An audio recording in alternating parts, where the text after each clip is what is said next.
The air in Kepler station smelled like rust and fear. Zara Vorthak stood in chains on the auction platform, her red scales catching the dim lights.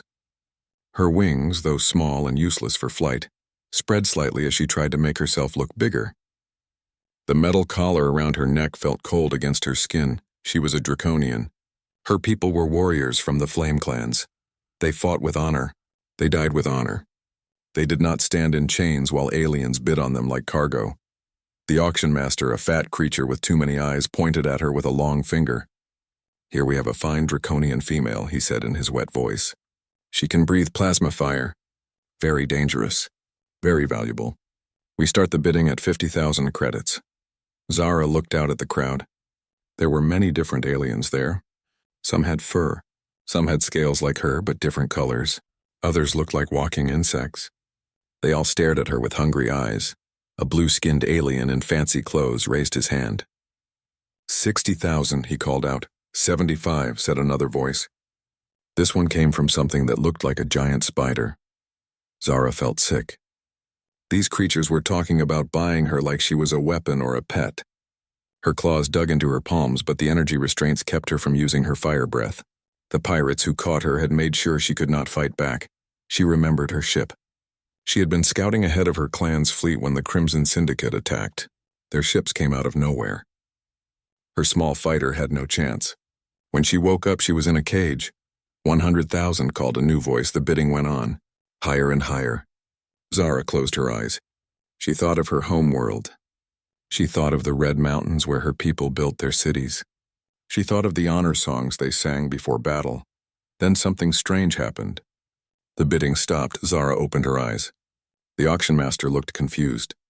"Did I hear correctly?" he asked. "Did someone say 2 credits?" There was laughing in the crowd. Some aliens pointed and made jokes. Zara looked around, trying to find who had made the bid. She saw him near the back. He was human. She could tell because humans looked different from other aliens. They had no scales or fur or extra arms. This one wore old clothes that looked like they came from the ancient pictures of Earth cowboys. He had a long coat that went down to his knees. 2 weapons hung from his belt. The human walked forward. He was not very tall, but he moved like he was not afraid of anything. His face was covered with short hair and his eyes were the color of old steel. 2 credits, he said again. His voice was calm and quiet. The auction master blinked his many eyes. "Sir, the current bid is 120,000 credits. Surely you mean to say—" 2 credits, the human said a third time. He reached into his coat and pulled out 2 small coins. They were old and scratched. "That is what I bid." More laughing from the crowd. Some aliens made rude comments about humans being too poor to buy anything good. Others said humans were too stupid to understand how auctions worked. But something was wrong. The auction master was sweating now. He looked nervous. The minimum bid is indeed 2 credits as stated in the station laws, but surely, then I win, the human said. He walked up to the platform and set the 2 coins on the edge. They made a small sound as they hit the metal. Zara stared at him. This made no sense. Why would anyone buy a draconian warrior for 2 credits? What kind of trick was this? The auction master looked around the room. The other bidders seemed confused too. Some looked angry. A few started to leave. "This is irregular," the auction master said. "Perhaps we could restart the bidding." "No." The human's voice got harder. "Station law says minimum bid wins if no one else bids higher after 10 seconds. You can count, right?" The auction master's mouth opened and closed like a fish. Around the room, the other aliens began to understand what had happened. In all their bidding war, they had forgotten about the station's old rule. The human had waited until there was a pause, then made his bid. Now they could not bid again unless the auction master restarted everything. But the human was right about the law. Kepler Station was built on old mining laws. The minimum bid rule was meant to protect poor miners. It had never been changed. "Fine," the auction master said. He sounded unhappy. "Sold to the human for 2 credits. Zara felt the chains fall away from her arms and legs. The collar around her neck clicked open. For the first time in weeks, she could move freely. She looked down at the human. He was smaller than her. Most humans were. But he did not look afraid, even though she could kill him easily now that she was free. "What do you want from me?" she asked. Her voice came out as a low growl. The human looked up at her. "Nothing you do not want to give," he said. "Then why buy me?" Because everyone deserves to be free. Zara felt anger rise in her chest. Hot air came out of her nose. You bought me for 2 credits. 2, do you know what I am? I am Zara of the Flame Clans. I have killed pirates and raiders. I have burned enemy ships to ash. And you think I am worth 2 credits? The human tilted his head. You think you are worth money? I am worth more than any price these animals could pay. Then why are you angry? Zara opened her mouth to answer, then stopped. The question confused her. If she was worth more than any price, why did the low bid hurt her pride? 2 credits was all I had, the human said quietly. I spent everything else trying to track down the pirates who took you. This confused her even more. You were looking for me? Not you specifically. I was looking for any of their prisoners. The human turned and started walking toward the exit. My name is Jake Morrison. You can come with me if you want. Or you can stay here. Your choice. Zara watched him walk away. She could leave. She could try to find a ship back to her people. Or she could follow this strange human who had bought her freedom with his last 2 coins. The auction master was already bringing out the next prisoner. This one was from a species she did not recognize. It looked young and scared. Jake Morrison stopped at the exit and looked back at her. If you are coming, we should go now, he said. I have a feeling this place is about to get dangerous. As if he had predicted it, alarms began to sound. Station security was rushing toward the auction house. Someone shouted about unpaid docking fees. Zara made her choice. She ran after the human. They moved quickly through the station's corridors. Jake seemed to know where he was going. Other aliens moved out of their way. Some recognized Zara and looked afraid of her claws and scales. Where are we going? She asked as they ran. My ship, Jake said. Unless you would rather stay and explain to station security why a freed draconian is walking around without proper papers. Zara did not answer. She just followed the strange human who had bought her freedom for 2 credits and asked for nothing in return. Behind them, she could hear the security forces getting closer. Whatever this human wanted, she would find out soon enough. Jake's ship was not what Zara expected.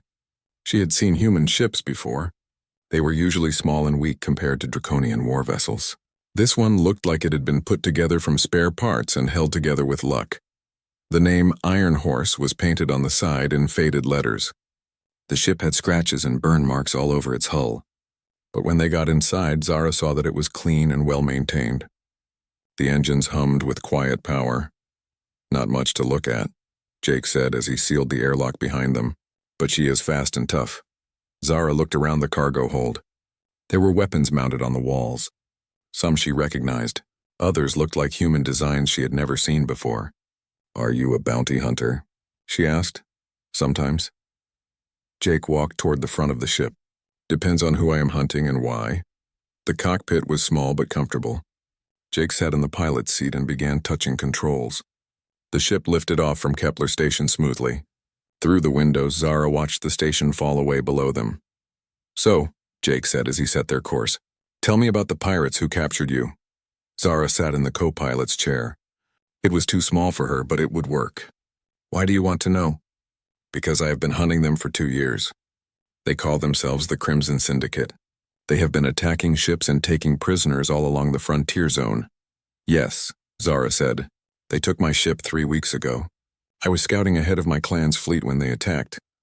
Jake turned to look at her. Your clan is still out there? If they are still alive. Zara's voice got quiet. The syndicate has been hitting draconian settlements.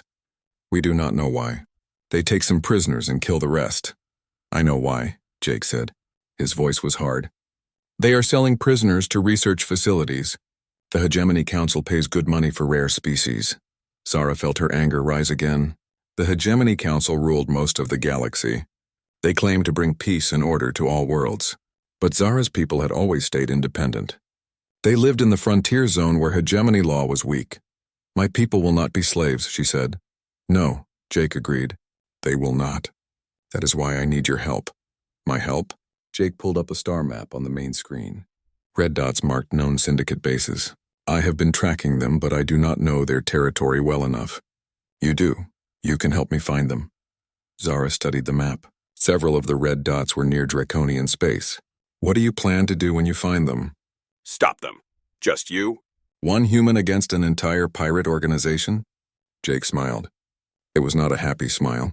You would be surprised what one human can do when he gets angry enough. Before Zara could ask what he meant, alarms started sounding in the cockpit. Jake's hands moved quickly over the controls. "We have company," he said. On the scanner, 3 ships were approaching fast. They had the angular design of hegemony patrol vessels. Jake cursed under his breath. "This is Hegemony Patrol Ship Righteous," came a voice over the radio. "Unknown vessel, you are carrying an unregistered alien. Prepare to be boarded." Jake reached for his controls, but Zara put her hand on his arm. "Wait," she said. "Let me talk to them."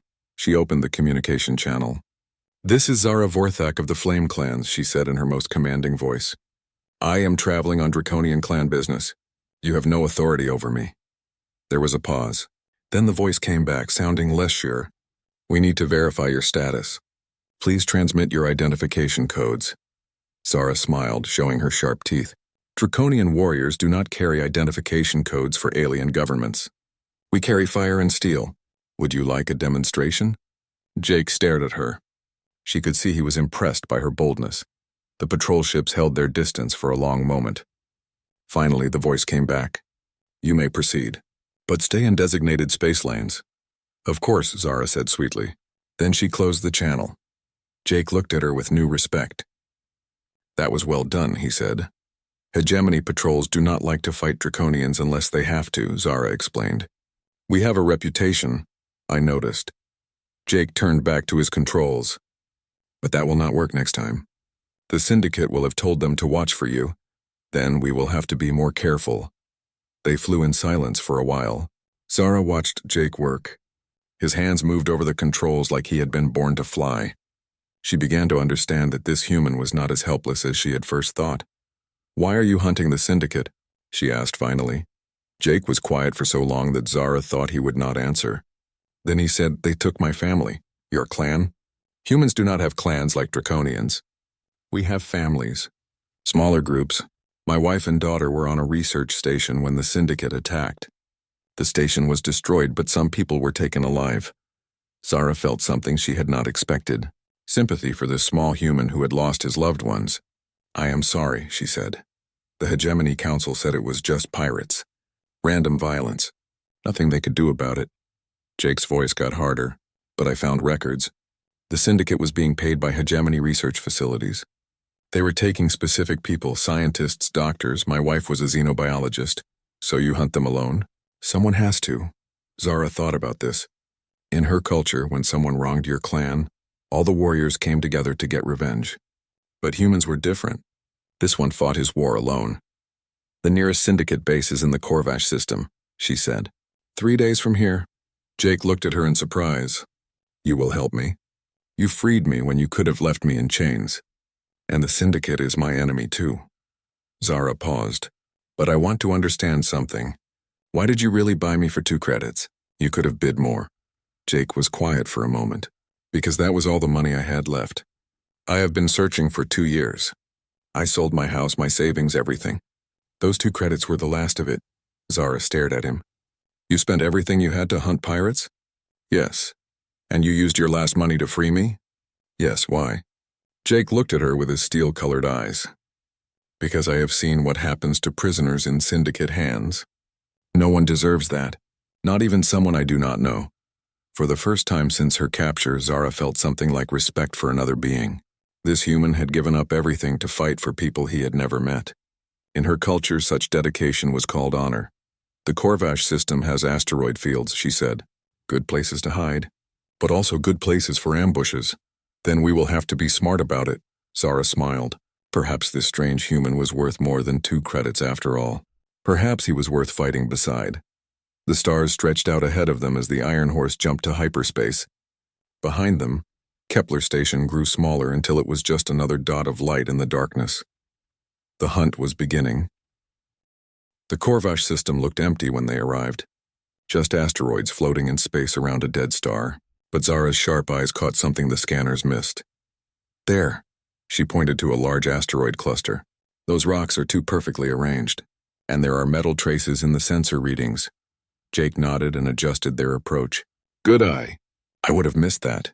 They moved closer, using the asteroid field for cover. Soon they could see it clearly. A hidden base built inside the largest asteroids. Ships came and went through concealed docking bays. The Crimson Syndicate had found a good hiding place. How do we get inside? Zara asked. Jake studied the base through the ship's cameras. We do not sneak in. We get invited. Before Zara could ask what he meant, Jake was sending out a distress signal. This is merchant vessel Iron Horse, he said into the radio. We have engine trouble and need assistance. Zara stared at him. What are you doing? Pirates cannot resist a helpless merchant ship, Jake explained. They will bring us in to rob us. Then we will be inside their base. Wink, that is a terrible plan. Do you have a better one? Zara thought about it. Draconian tactics were usually more direct. Attack hard and fast. But they were badly outnumbered here.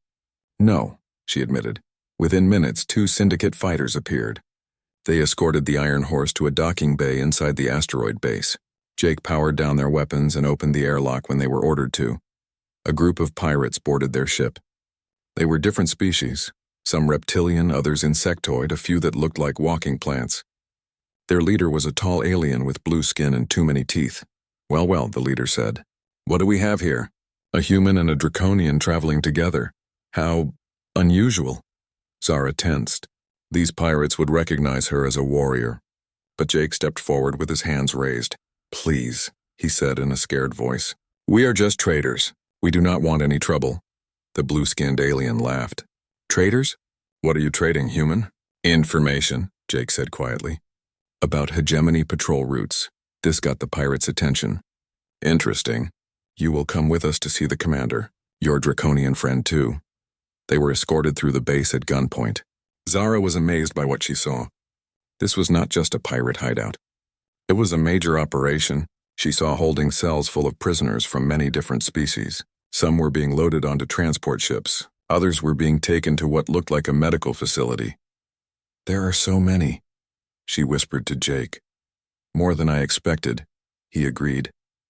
The commander's office was in the center of the base. The commander was a hegemony officer. Zara could tell by his uniform and bearing. This confirmed what Jake had told her. The pirates worked for the Hegemony Council. So, the commander said without looking up from his desk, you have information to sell? Patrol schedules for the next month, Jake said. Worth a lot to the right buyer. The commander finally looked at them. His eyes were cold and calculating. And why would a human have access to such information? Because hegemony patrols do not pay attention to humans. They think we are too primitive to be dangerous. The commander smiled. They are right, are they not? Jake shrugged. Maybe, but primitive can be useful sometimes. Show me this information. Jake pulled out a data pad. The commander took it and studied the screen. While he was distracted, Jake caught Zara's eye and nodded slightly toward the door. This seems legitimate, the commander said. But how do I know it is accurate? Because I want to keep doing business with you, Jake said. Bad information would be bad for business. The commander leaned back in his chair. Indeed. And what about your draconian friend? What is her part in this? She knows the asteroid fields better than anyone, Jake said. Good for avoiding patrols. Zara played along. I guide his ship through dangerous areas, she said. For a share of the profits. The commander studied them both. You know, we could use people like you. The syndicate always needs good pilots and navigators. The pay is excellent. What kind of work? Jake asked. Acquisition missions. We find valuable cargo and acquire it for our clients. What kind of cargo? The commander's smile got wider. The most valuable cargo of all. Rare species for research purposes. The Hegemony Council pays very well for exotic specimens. Zara felt sick. They were talking about stealing people like her. But she kept her face calm. Sounds profitable, Jake said, but dangerous. All the best work is dangerous. Come, let me show you our operation. The commander led them on a tour of the base. Zara tried to memorize the layout.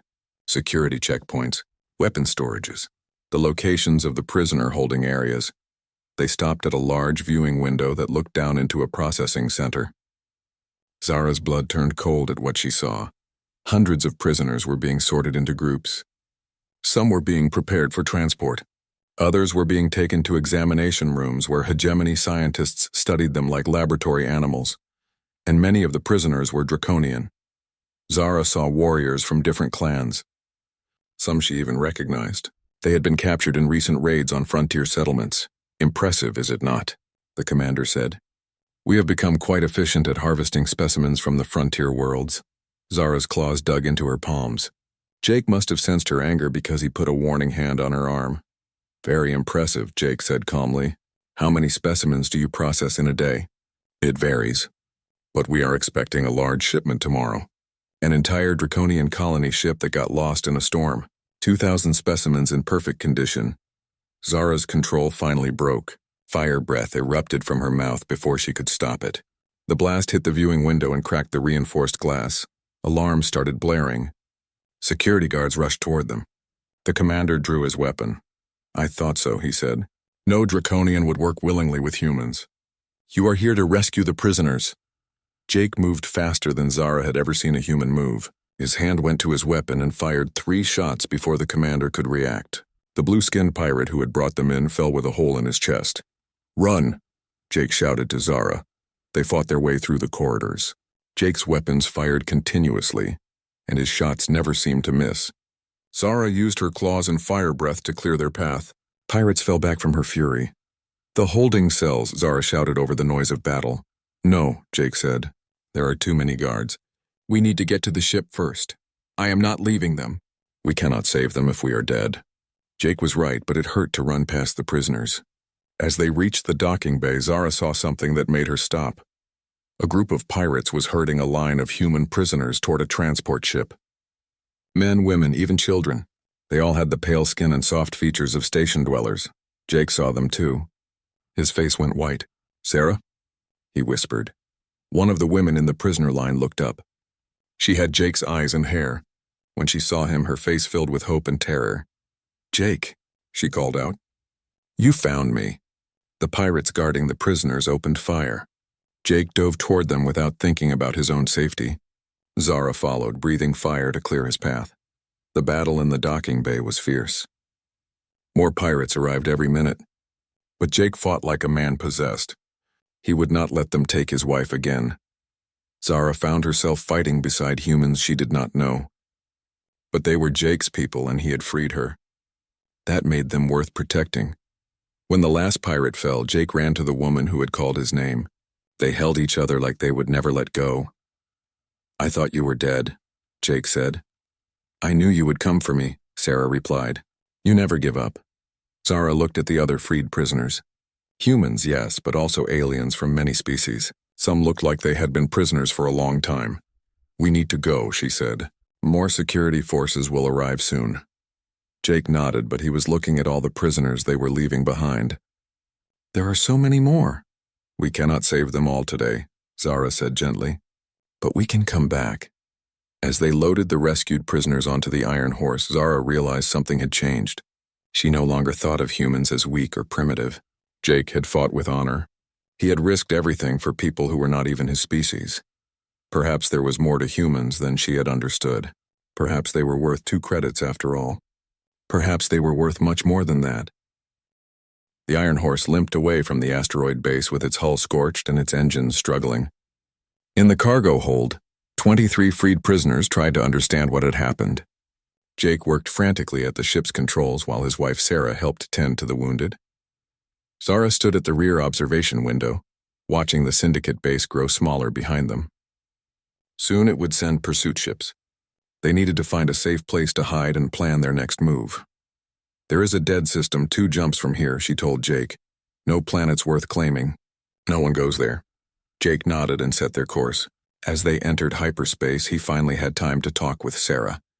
Zara gave them privacy, but she could not help overhearing their conversation. How long have I been gone? Sarah asked. 2 years, 4 months, 16 days, Jake answered without hesitation. You have been counting. Every day. I never stopped looking for you. Sarah touched the scars on Jake's face that had not been there before. What did you do, Jake? What did you give up to find me? Everything, he said quietly. The house, our savings, my job with the merchant fleet. I sold it all to buy information and weapons. And our daughter? Jake's face went dark. Emma is safe. She is with your sister on New Terra. I made sure she had everything she needed before I started hunting. Zara moved away from them. This was too private to overhear. But she had learned something important. Jake had not just spent money to hunt pirates. He had given up his entire life. His home, his work, even time with his surviving child. She found a quiet corner of the ship and sat down to think. In Draconian culture, such dedication was called blood honor. When someone hurt your clan, you were bound by ancient law to seek justice no matter the cost. But Jake was human. His people did not have such laws. He had chosen to sacrifice everything. No one had forced him. One of the other freed prisoners approached her. He was a tall, thin alien with gray skin and large black eyes. His species was unknown to her. "You are the Draconian who helped rescue us," he said in careful standard. "I am Zara. Vorthak, I am Dr. Wellentor. I was a researcher on the Hegemony Medical Station that was attacked." He sat down near her, but not too close. "I wanted to thank you." "Thank the human." "He found you?" "Yes, but you chose to help him." "That is unusual." Zara looked at the doctor. "Why unusual?" "Because humans and Draconians have been enemies for generations. The border wars, the territorial disputes. Everyone knows Draconians consider humans inferior. Perhaps everyone is wrong." Dr. Tor studied her with his large eyes. "You sound like you have changed your mind about humans." "Perhaps I have." "What changed it?" Zara thought about how to answer. "I learned that worth cannot be measured in credits, or in strength, or in honor codes." Before Dr. Tor could ask what she meant, alarms started sounding throughout the ship. Jake's voice came over the intercom. "Everyone hold on. We have pursuit ships incoming." Zara rushed to the cockpit. Through the front window, she could see 6 Syndicate fighters closing in fast. Their weapons were already charging. "Can we outrun them?" she asked. Jake shook his head. "Not with the damage we took. Our engines are too slow, then we fight. Against 6 ships, we would not last 2 minutes." Zara looked at the pursuing fighters. They were fast and well-armed. The Iron Horse was tough but slow. In a straight fight they would lose, but maybe they did not need a straight fight. "Jake," she said, "do you trust me?" "Yes." "Then do exactly what I tell you. Take us into that nebula." She pointed to a cloud of space dust and gas nearby. "That will blind our sensors. It will blind theirs too. And I know something about fighting in nebulas that they do not." Jake did not argue. He turned the ship toward the nebula. The pursuit fighters followed, but they slowed down as they entered the thick gas cloud. "Now what?" Jake asked. "Now we use Draconian tactics. Cut engines. Drift silently. They will still find us on sensors. Not if we hide in their blind spot. Follow my directions exactly." Zara guided Jake through a series of precise maneuvers. The Iron Horse drifted silently through the nebula, using gravity wells and gas currents to mask its movement. It was an old Draconian technique for fighting in asteroid fields. The Syndicate fighters spread out to search for them. Their sensors could only see a few kilometers in the thick gas. They had to search slowly and carefully. "There," Zara whispered, pointing at the nearest fighter. "Come up behind him. Quietly." Jake used tiny bursts of the maneuvering thrusters to position them behind the enemy ship. When they were close enough, Zara opened fire with the Iron Horse's weapons. The fighter exploded before its pilot could react. "1 down," Jake said grimly. 5 to go. They repeated the tactic twice more. Each time they used the nebula's cover to get close to an enemy ship and destroy it before it could call for help. But the remaining fighters were getting smarter. They started working together, covering each other's movements. "This is not working anymore," Jake said as laser fire flashed past their window. "Then we try something else. Something they will not expect." "What?" "We ram them." Jake stared at her. "That will destroy our ship too. Not if we do it right. Trust me." Zara explained her plan quickly. It was dangerous and required perfect timing, but it was their only chance. Jake lined up the Iron Horse with the largest enemy fighter. He accelerated straight toward it as if he planned to ram it head-on. The enemy pilot panicked and tried to turn away. At the last second, Zara fired their remaining missiles and Jake pulled hard to the side. The missiles hit the enemy ship while the Iron Horse scraped along its hull, using the enemy's armor to protect them from the explosion. The fighter disintegrated. Pieces of metal bounced off the Iron Horse's shields. 2 left, Jake said. He sounded impressed despite the danger. The last 2 fighters were more cautious now. They stayed together and approached slowly.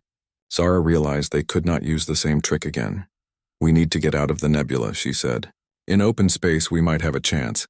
But as they emerged from the gas cloud, they saw something that made both of them curse. A large Syndicate cruiser was waiting for them.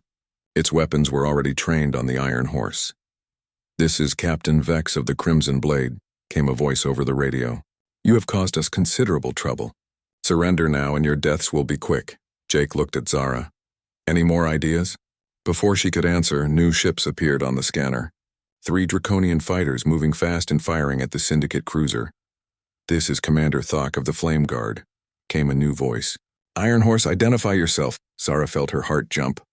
Thok was her clan brother, her closest friend since childhood. "Thok, this is Zara. I am aboard the human ship."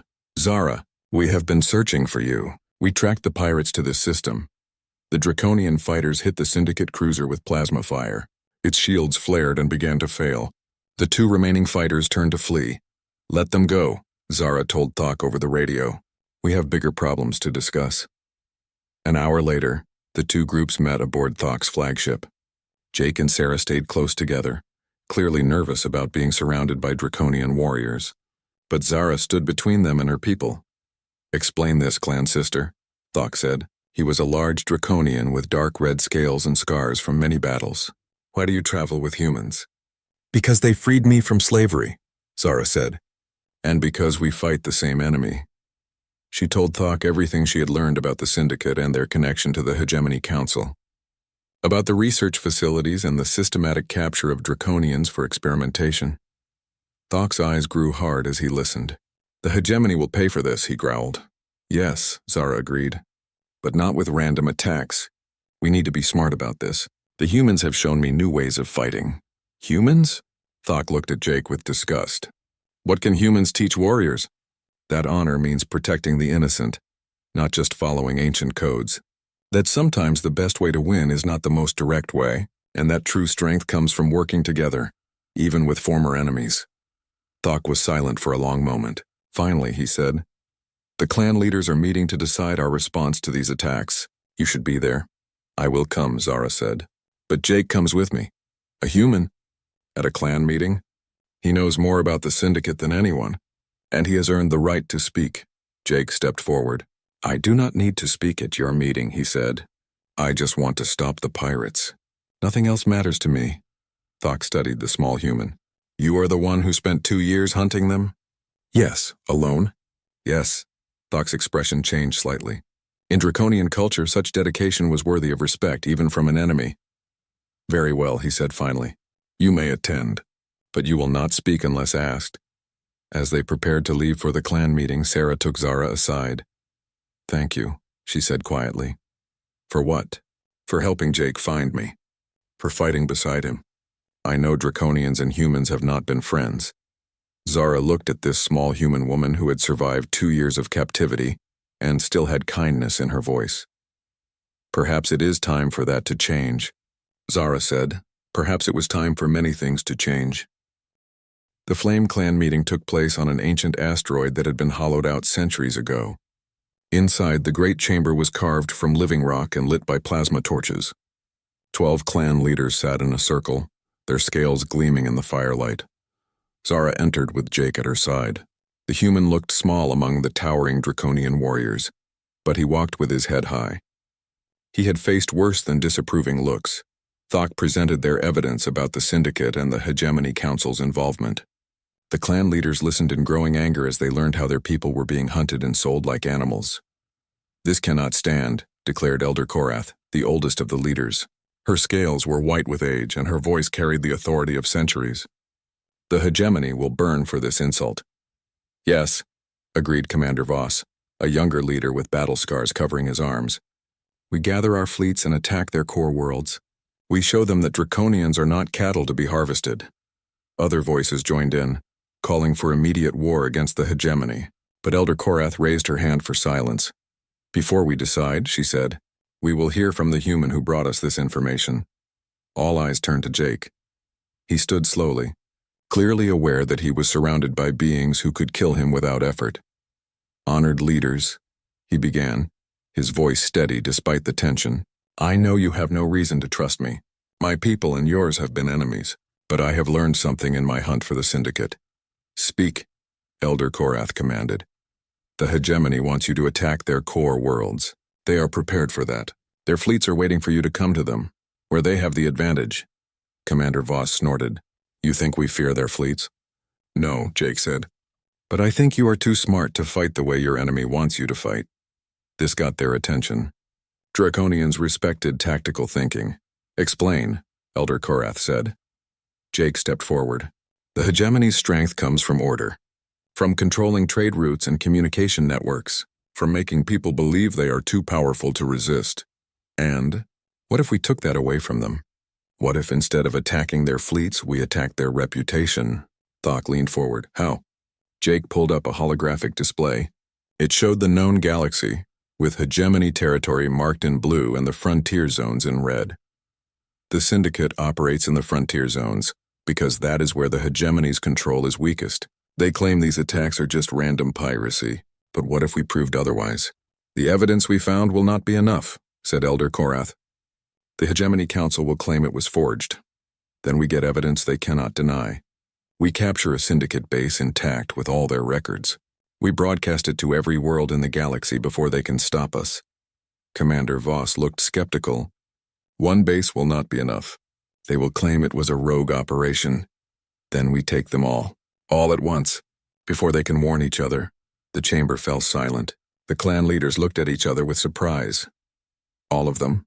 Thok asked. There are dozens of bases across the frontier. Yes, in a coordinated strike. Hit them simultaneously so none can escape to warn the others. Impossible, said Commander Voss. We do not have enough ships. We do not need just draconian ships, Jake said quietly. Every species in the frontier has been hurt by the Syndicate. The Corelli Collective lost 3 trade worlds. The Zenthani Republic has had entire colonies disappear. The Free Miners Guild has lost hundreds of prospecting ships. Elder Korath's eyes narrowed. You suggest an alliance. I suggest justice. For everyone. The clan leaders began to argue among themselves. Some thought the idea was madness. Others saw the wisdom in it. But Zara had been silent too long. Listen to him, she said, standing up. I have seen how humans fight. They do not just use force. They use their minds. They find ways to win that others never consider. You would trust our clan's honor to human tactics? Commander Voss demanded. I would trust our clan's survival to whatever tactics will work, Zara replied. Jake Morrison spent everything he had to hunt the pirates who took his family. He risked his life to free prisoners he had never met. He bought my freedom with his last 2 credits and asked for nothing in return. She looked around the chamber at the assembled leaders. Is that not honor? Is that not what we claim to value? Elder Korath studied Jake for a long moment. Human, she said. If we agree to this plan, what do you ask in return? Nothing, Jake said. I want the Syndicate destroyed. I want their victims freed. I want the galaxy to know what the hegemony really is. That is payment enough. You ask for no territory, no trade rights, no guarantee of peace between our peoples. If our peoples choose peace, that will happen on its own. If they choose war, no treaty will stop it. Elder Korath smiled, showing her sharp teeth. A wise answer, very well. We will try this human approach, but if it fails, we return to draconian ways. The next 3 weeks were a frenzy of activity. Messages went out to every independent world and faction in the frontier zones. Most ignored them. Some laughed. But a few listened. The Corelli Collective sent 12 warships. The Zenthani Republic provided intelligence on Syndicate movements. The Free Miners Guild offered their knowledge of asteroid bases and hidden routes. Even some species that had never worked together before agreed to join the operation. The insectoid Kythera and the plant-like Verdani had been enemies for centuries, but both had lost people to the Syndicate. Jake worked tirelessly to coordinate the effort. His small ship became a mobile command center, jumping from system to system to meet with faction leaders and plan the attack. Zara watched him work and marveled at his ability to bring different species together. Humans, she realized, had a gift for seeing past old hatreds to find common ground. The attack was set for 3 days hence. 47 Syndicate bases would be hit simultaneously across 30 star systems. It was the largest coordinated military action the frontier zones had ever attempted. But 2 days before the attack, everything went wrong. We have a problem, Thok announced as he entered the Iron Horse's bridge. The hegemony knows about our plan. Jake looked up from his communications console. How? Someone leaked information to them. 3 Syndicate bases have already been evacuated. Zara felt her blood turn cold.